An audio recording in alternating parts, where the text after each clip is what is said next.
6 money traps to avoid in your 30s. You see, from a financial standpoint, that your 30s is your most important decade of your financial life. Why is that?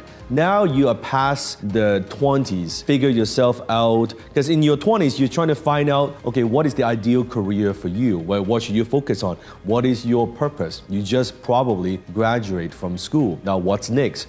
So you're trying to figure yourself out in your 20s. But in your 30s, now you are a little bit more mature, right? Now you have a little bit more experience, but you're still young enough to apply some of these financial strategies that will make a huge difference in your financial life. Now, assuming what I'm sharing with you that, like most people, you have a stable job, meaning that you do not have the ability to dramatically increase your income, unlike a high income skill. So I am sharing these lessons with you, assuming that you don't have a high income skill, that you have a stable job like everybody else. Because with a high income skill, it means that you could actually dramatically increase your income. So assuming you do not have the ability to increase your income by 10, 20, 30, 50, or even 100% a year, that's who this video is for, which is like most people. And most people, it's not that they don't have the ability to do so, to develop a high income skill, it's just they don't know how, right? They don't know that a high income skill exists, and they don't even understand the possibilities.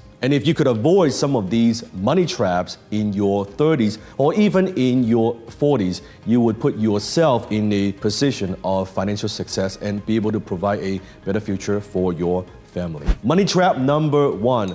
Buy a house that you can't afford. You see, a lot of times in your 30s, most people, they are thinking about marriage. They're thinking about settling down. They're thinking about having kids. Or maybe you already have kids and you're already married. And one of the mistakes that a lot of people make is they want to keep up with the Joneses, right? Because their friends own a certain house, now they want at least in the same neighborhood or the same house, and they want to compare with other people. So they end up buying a house that they actually can't afford. Now you have to understand this, that when it comes to buying your primary residence, your home, your house, it is an expense that affects your other expenses. What do I mean by that? It means that if you move to a certain neighborhood, that house, that home affects your other expenses, meaning the more expensive your home is, it comes with your homeowner insurance, your utilities, where you shop, where your kids go to school, what kind of car do you drive. That affects your other expenses. So it's not just the house itself, but everything else that goes with it. Now that's very, very important to understand. And that's why most people, when they buy a house they can't afford, suddenly, now all the other expenses, they go up dramatically and now they're in debt. I don't want that to happen to you. A while ago, I made a video called, should you rent or should you own? You can click here and check it out. Now in the video, I teach a rule called the 20% rule. What is the 20% rule? So when it comes to owning your home, let's say you have a net worth of $1 million. I believe you shouldn't spend more than 20% of your net worth on your primary residence. So your net worth is $1 million, you shouldn't spend more than $200,000 on your primary residence. You may be thinking, well, Dan, what if I don't have a net worth? I just have income. I haven't built up my net worth yet. What do I do? The same 20 rule applies. So let's say you and your husband or you or your wife together as a household income, you make $10,000 per month. $10,000 per month. Then the same 20 rule applies. You shouldn't spend more than $2,000 a month on your house, your primary residence. And I know that number is low. I know that number is low. The reason it's low is because you want to be able to live a little bit more frugally with your house so that you have more money to put aside so you could save and invest for long-term wealth. Versus if you make $10,000 a month as a household and you're spending 40%, $4,000 a month on your primary residence with all the other expenses, you do the numbers, it's very difficult to have anything left by the end of the month. Does that make sense? Comment below. So that's money trap number 1. Money trap number 2, and that is to buy a car you can't afford. This kind of ties hand in hand with money trap number one. So buying a house you can't afford, buying a car that you cannot afford. I get it. In your 30s, now you're making a little bit more money. Chances are if you are in the corporate world and you are stable and you want to buy that car. I like a new car just as everybody else, right? In my 20s, I was getting a new car every year. So I understand where you are coming from. But financially speaking, it's not a very smart decision. It's not a very smart move because by spending too much money on a car, you cannot afford anything else. I remember when I was making minimum wage in a supermarket at the time, I had a coworker. He was driving a BMW and he was paying $1,000 a month for the lease for his BMW, and he was only making around $2,200 a month. And I thought to myself, how could someone making $2,200 a month, spending $1,000 a month on a car payment on a BMW? Well, it turns out he can't afford it. That's all he's got, right? But he wants to look cool, right? He wants to look good, right? Driving the BMW around, but actually it was very, very difficult. I remember I was sitting in his car and he was thinking, oh my goodness, am I gonna have enough money to pay for the gas for the BMW? Now, that's not being smart. Again, your car payment, your car expense is an expense that controls, that affects other expenses. The more expensive your car, the more expensive your insurance. The nicer your car, the more expensive gas that you have to get. The more expensive your maintenance, just like my Bentley, right? It costs a couple $1,000 just for oil change, right? That's what it is.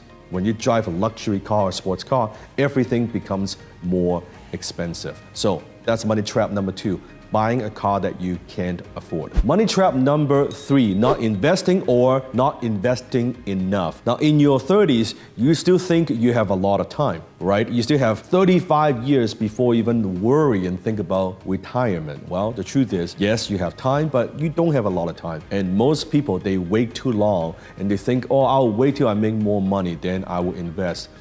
No, you want to take advantage of the power of compound interest. You want to use it to accumulate your wealth. Even if you put aside a little bit of money every month, invest for the long term. Let's say, for example, let's say you invest $10,000, right? $10,000 since 30 years old. And let's say your investment produces 7% annual return year in and year out. So 7% every year, $10,000 a year. By the time you get to 65 years old, guess what? You would have $1.4 million. $1.4 million. However, if you wait till you are 40 years old, so instead of 30 years old, 40 years old, by the time you retire, you would just have a little bit over $650,000. So 1.4 million, 650 because you waited a decade. Nothing else changes. So time is your friend if you use it wisely. So don't wait to invest. Invest and then wait. Money trap number four, not having a high income skill. See, why do you need a high income skill? Why do you need to actively every year increase your income? You see, you have to understand that with inflation and cost of living going up, wouldn't you agree? Every single year, things are getting more expensive, right? The dollar that used to buy a certain amount of things and items, that dollar is getting thinner and thinner every year. So let's say the cost of living is going up by, let's say 3% every single year. So it means that if your income stays the same year after year, it's the same amount, you are getting 3% poorer every single year. When you take that out every 5, 10 years, 15 years, you look at that. This is why most people struggle, because the earning abilities, right? The rate that the income is growing is not as fast as inflation. So even though if you're staying the same, you're actually getting behind. So every single year in your 30s, you should strive to increase your income every single year, actively, your active income. Every single year you want to strive to earn more. Now the challenge is, depends on your profession, depends on your job or the company you work for, that may or may not be the case. In fact, comment below if you haven't gotten a pay raise or you haven't earned more money for a number of years. Comment below, right? So that other people could see that's just a fact in most industries. Now, am I talking about a side hustle like what most people talk about? I'm not talking about a side hustle. A high income skill is different from a side hustle. What is a high income skill? High income skill simply means income on your own terms. meaning you could generate income where you want, with whom you want. It is not industry dependent, it is not location dependent, and it's not company dependent.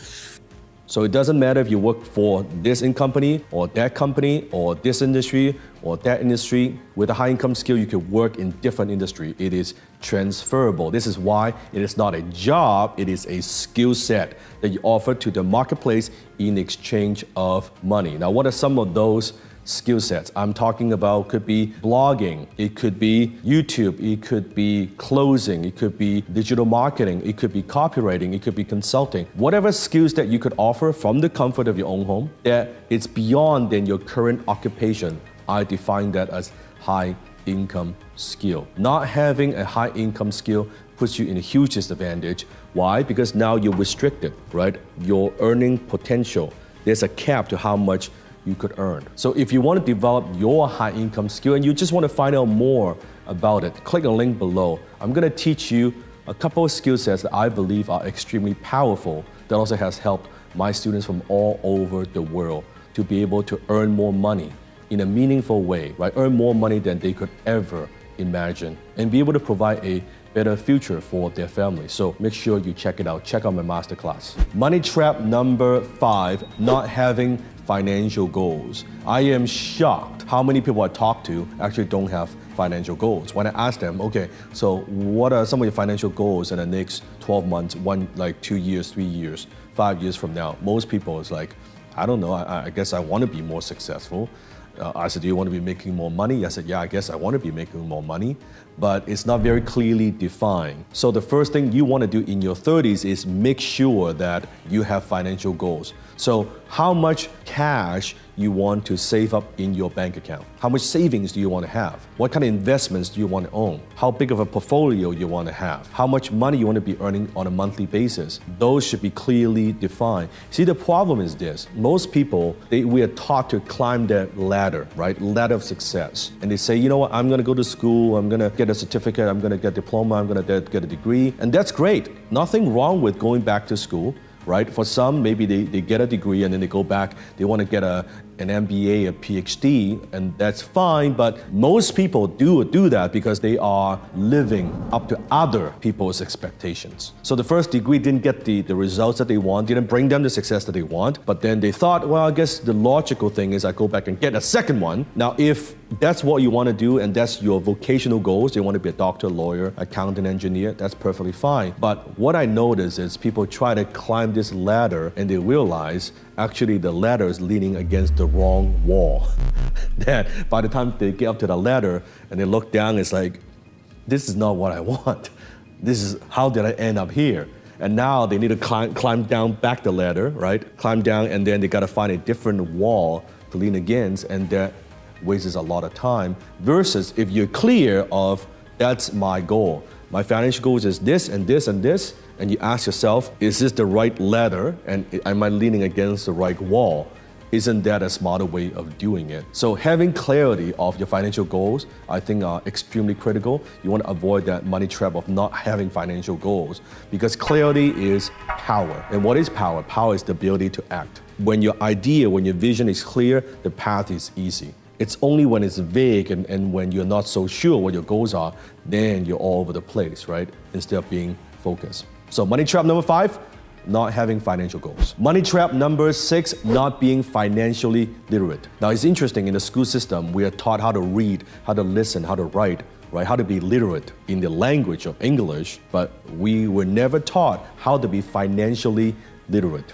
And this is why we have so many problems financially out in the world, in our society, because we were never taught some of these things. When I say financial literacy, I'm not talking about that you need to be an accountant, you need to crunch all the numbers, but I am talking about knowing some of the basics, such as budgeting, being able to read your own basic financial statements, understanding credit cards and credit scores, being able to understand some of these basic terms in terms of loans and interest rates. right? 401k or some basic investment. If it's real estate, if it's index fund, having a basic understanding of how that works, that's all I'm talking about. I'm not asking you to be a sophisticated investor unless that's what you want to do, but for most people, that's probably not doable for most. But at the very least, you want to be able to, it's like in English. You don't need to learn how to write a poetry, right? How to write like a beautiful essay, but it's nice to know at least you know A, B, C to Z, right? Be able to understand the basics. You can use those words to combine it into a sentence. That's all I'm talking about. When it comes to financial literacy, we just don't know. And ignorance costs money, right? What you don't know will hurt you. The books that you don't read will cost you money. So spend a little bit of time, even read a couple books on this topic. Go to some blog posts, read on it, and teach your kids. Don't be afraid to talk about money at the dinner table. Don't be afraid to talk about money with your spouse. Don't be afraid to talk about money with your kids. Educate them, educate yourself, right? Give them that advantage, give them a heads up, right? Compared to everybody else. So comment below, out of these 6 money traps, which one you are going to avoid in your, doesn't matter if it's in your 20s, in your 30s, or even in your 40s and 50s, which one you are going to avoid. Comment below. And don't forget to hit the subscribe button if this is the first time you're watching our videos and you want to learn more about finance, money, and wealth. Make sure you hit the subscribe button and turn on the notification.